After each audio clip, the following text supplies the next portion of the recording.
4 गोरी भाभी की एक काली नंद।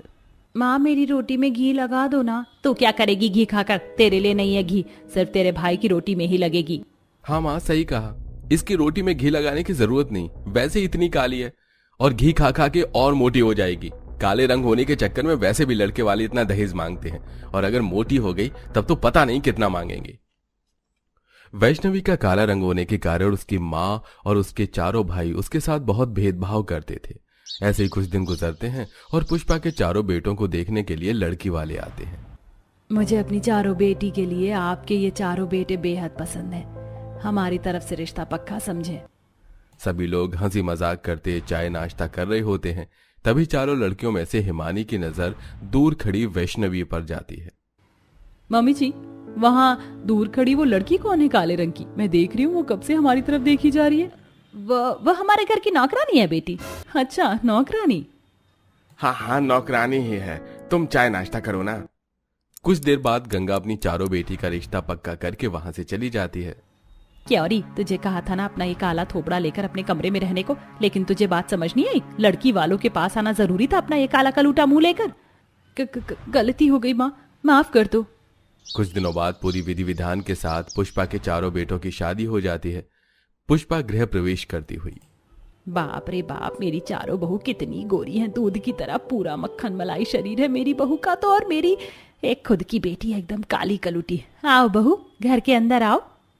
पुष्पा की चारों गोरी बहू घर के अंदर आती हैं और अपने कमरे में आराम करने जाती हैं। वहीं दूसरी तरफ पुष्पा अपनी बेटी के कमरे में जाकर, मेरी बात ध्यान से सुन। तेरी चारों गोरी भाभी के आगे मैंने तुझे नौकरानी बताया है, तो नौकरानी की तरह सुबह जल्दी उठकर घर के सारे काम को निपटा लियो। जी माँ, मैं घर के सारे काम कर लूंगी। अगले दिन सुबह वैष्णवी उठकर घर के सभी कामों को करने लग जाती है। वो सारे झूठे बर्तन धोती, झाड़ू लगाती है, सारे गंदे कपड़े धोती है। वहीं दूसरी तरफ उसकी चारों गोरी भाभी रसोई में आती हैं। अरे नौकरानी ने तो सारा खाना बना दिया, अब हम क्या करें?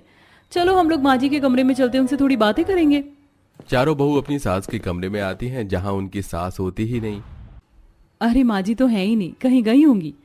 ये देखो यहाँ पर फोटो एल्बम रखा हुआ है, चलो देखते हैं। चारों बहू मिलकर फोटो एल्बम को देखने लगती हैं जहां हर दूसरे फोटो में उन्हें वैष्णवी परिवार के साथ नजर आती है। अरे यार, ये लड़की हमारे परिवार की हर तस्वीर में क्यों है? हर पूजा पाठ, बर्थडे पार्टी, शादी जैसी हर खुशी के मौके में इस लड़की की फोटो हमारे परिवार वालों के साथ। ऐसा लग रहा है जैसे कि ये नौकरानी नहीं, हमारे घर की ही सदस्य। चलो ये बात हम उसी से पूछ कर आते हैं, आखिर वो है कौन। चारों बहू हॉल में आती हैं जहां वैष्णवी झाड़ू लगा रही थी। तभी पड़ोस की बबीता घर में घुसती हुई। अरे वैष्णवी, चार सुंदर गोरी भाभी आने के बाद भी तू नौकरानी की तरह घर में काम करे। अरे अब तो अपनी भाभी को बोल तेरे कामों में मदद करे। क्या कहा भाभी? पर हमारी तो कोई नंद है ही नहीं।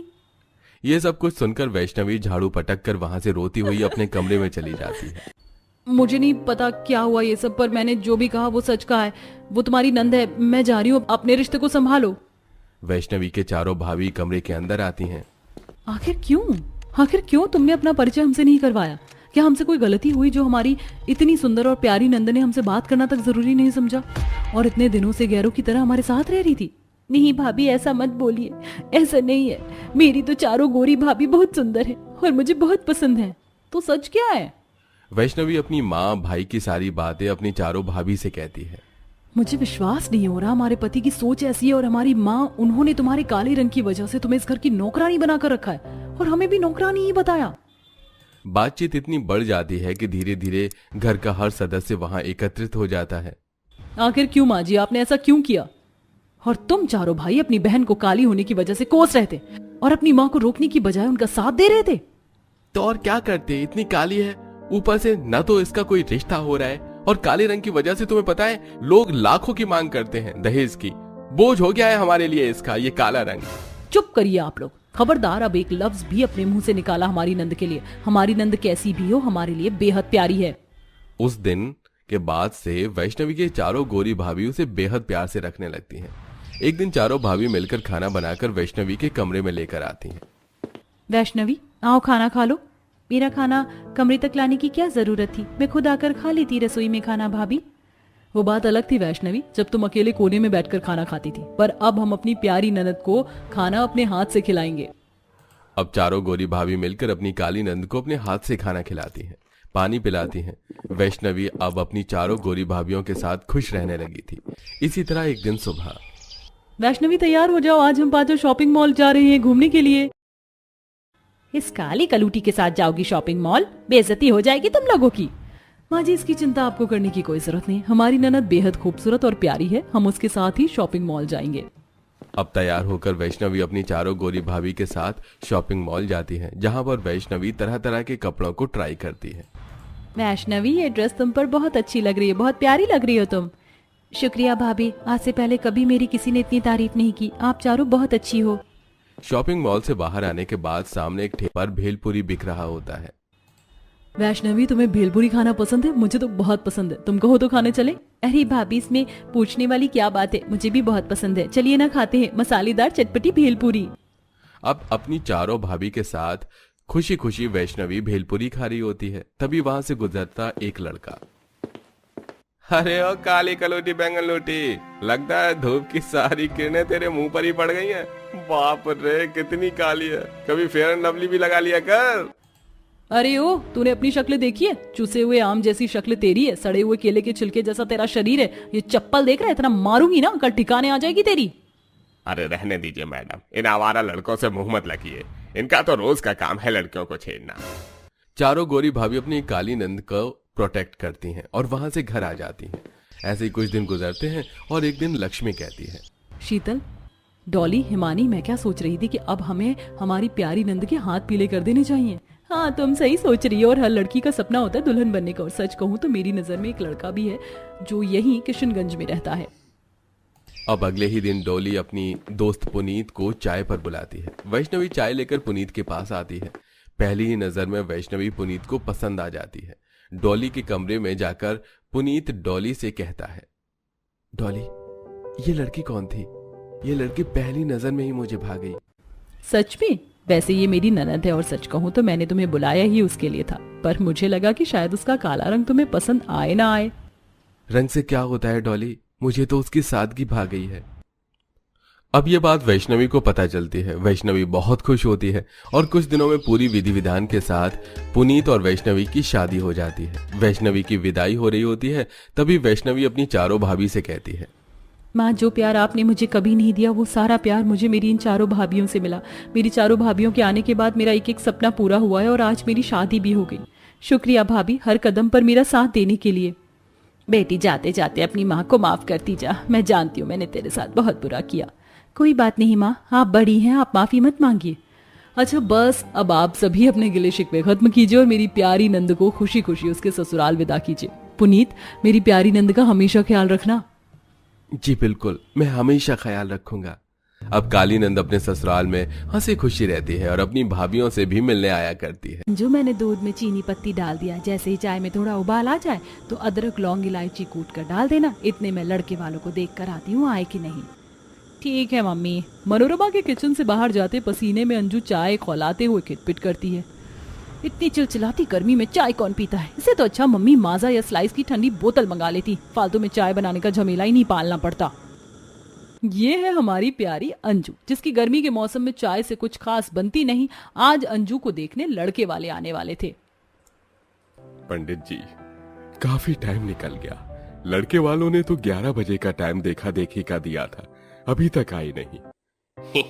हाँ जी, हाँ जी सुनील भाई साहब, मेरी अभी अभी उनसे बात हुई थी। लड़के वाले बस पहुंचने वाले हैं। सच मानिए मनोरमा भाभी, सुनील भाई साहब, इस परिवार से रिश्ता जोड़कर आपकी बेटी दूध का कुल्ला करेगी, क्योंकि लड़के वाले दूध के कारोबारी है। दो दूध की डेयरी चलती है उनकी। पंडित जी, फिर तो लड़के वाले रजकर दूध दही घी मक्खन खाते होंगे।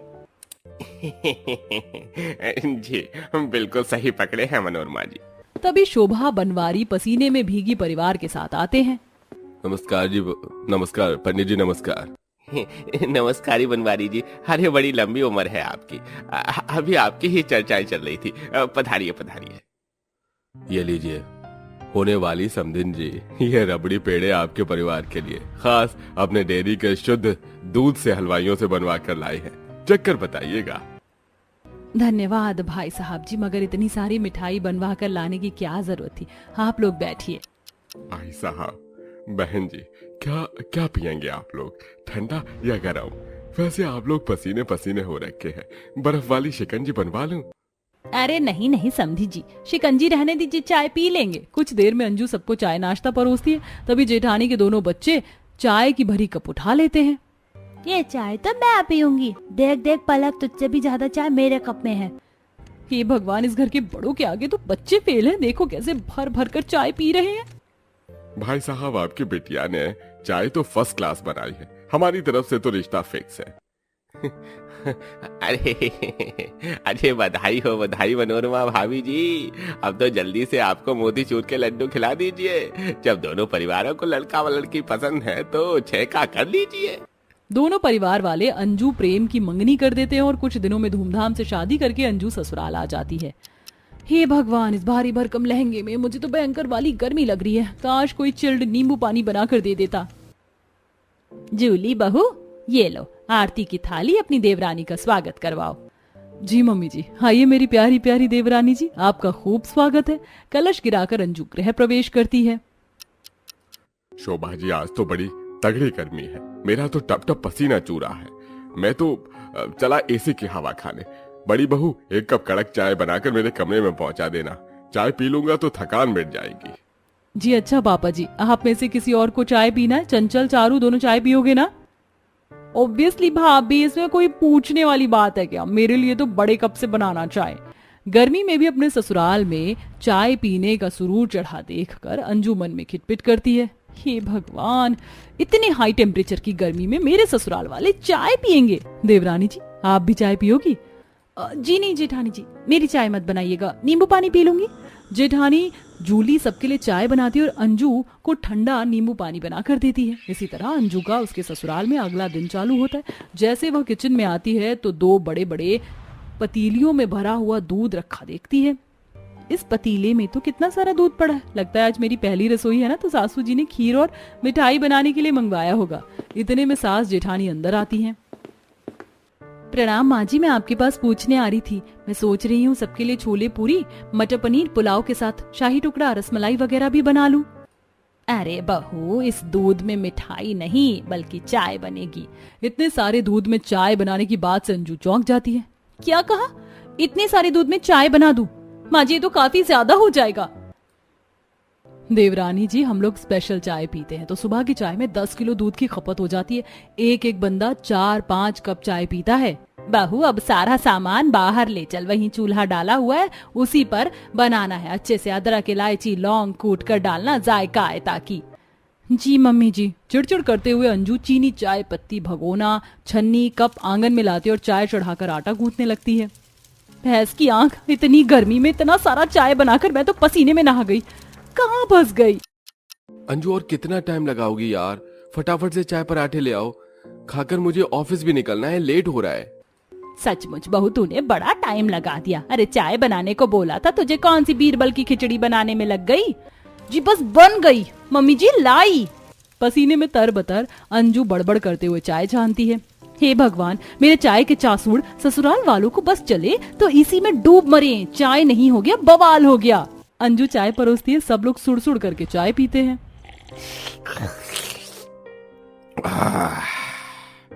वाह नहीं बहू, चाय तो तुमने एक नंबर की बनाई है। एक कप और पिला दो। पर पापा जी, आप इतनी गाढ़ी दूध की चाय ऐसे ही पी गए? एक आधा पराठे के साथ खा लीजिए, वरना खाली पेट चाय पीने से पेट में गैस बन जाएगी। अंजू की हिदायत देने पर बनवारी आग बबूला हो जाता है। अरे बहू, मेरा हाजमा दुरुस्त है, तू चाय डाल। अंजू बहू, तूने चाय को अच्छे से खौलाया नहीं, दूध में कच्चापन है। दोपहर के टाइम अच्छे से उबालना चाय। क्या आप लोग दोपहर में भी चाय पियेंगे? खाना पीना नहीं खाएंगे क्या? भाभी, आप इतना शॉकिंग रिएक्शन क्यों दे रहे हो? जिसके घर में खुद दूध की डेयरी चलती हो, उनके 3-4 टाइम चाय पीना तो आम बात है। हे भगवान, मेरा तो ये सोच कर ही फेफड़े बाहर आ रहे हैं। इतनी आग बरसती गर्मी में मुझे दोपहर में चूल्हे पर चाय बनानी पड़ेगी। चाय के बर्तन साफ करते हुए दोपहर ढल जाती है। तभी देवर जेठ डेयरी बंद करके बड़े बड़े दूध के डिब्बे घर ले आते हैं। ये लो अंजू, दोपहर की चाय के लिए दूध। चाय चढ़ा दी? दोबारा चाय बनाने की बात से अंजू का मुंह सड़ जाता है। जी जेठ जी, बस अभी चढ़ाती हूँ।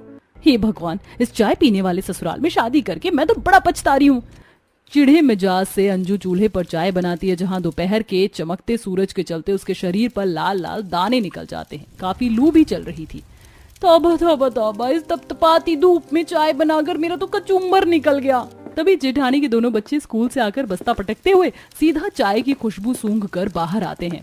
चाचा फटाफट से हमको चाय दे दो, फिर हमें होमवर्क करना है। अंश, पलक, बच्चे ज्यादा चाय नहीं पीते, मैंने रोटी सब्जी बना कर रखी है, जाकर खा लो। नहीं, हम भी चाय पियेंगे तो पियेंगे। दोनों बच्चों को हल्ला गुल्ला मचाते देखकर जेठानी आती हैं। अंश, पलक, बच्चों तुम दोनों यहाँ क्या कर रहे हो? पैर नहीं चल रहे? अंदर चलो। मम्मी देखो ना, चाची चाय देने से मना कर रही है। अरे बच्चों, तुम दोनों को ब्रेड मक्खन के साथ चाय दूंगी, चलो अंदर।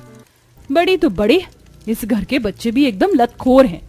इसी तरह गर्मी में बेचारी अंजू का दिन ससुराल वालों को चाय पिलाते पिलाते गुजर जाता है। देखते देखते अंजू की शादी को 2-3 सप्ताह गुजर जाते हैं और गर्मी का तापमान भी चरम पर पहुंच जाता है। मम्मी, ये सुबह सुबह मेरे पेट में खलबली क्यों मच रही है?